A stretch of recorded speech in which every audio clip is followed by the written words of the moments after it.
سرنامه نام الله به نام وی ناتمام والله. ای مطلع حسن عشق بازی، محبوب حقیقی و مجازی.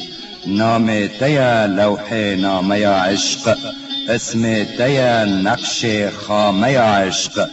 به نقش تا نقش خامه خامه، به نام تا نام ناتمامه. نام تیا شاه بیت مقصود، فهرست مکاتبات محمود. مضمون مراسلات لا ریب، مشهود مکاشفات بالغیب.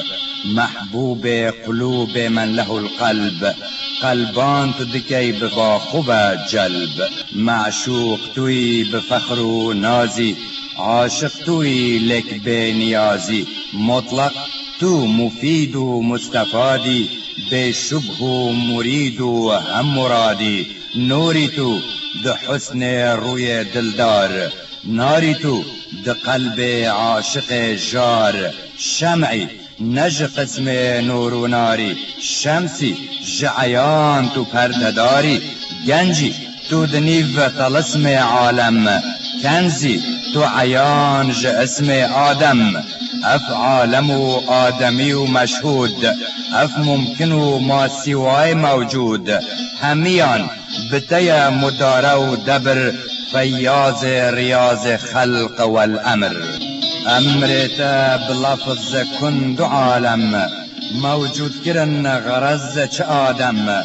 آدم بخوا یک جه هر دوانه، یک حرف ج امر کن فکانه.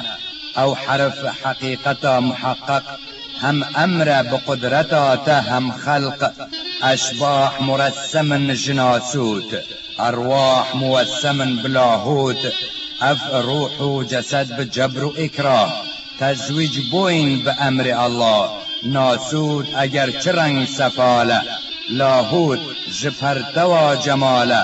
حرفا کما گوتی نقش هوره، لی مقصد و معنایا و کوره.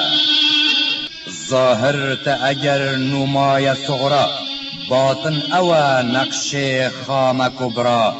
موجود دوی شهادت و غیب، مشهود دوی سیادت و عیب.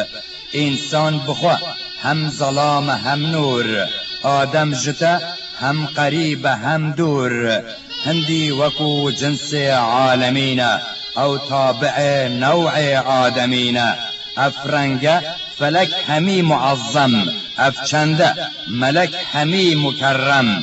اف کارگه ها عظیم و دوار، اف بارگه ها بدیع و سیار.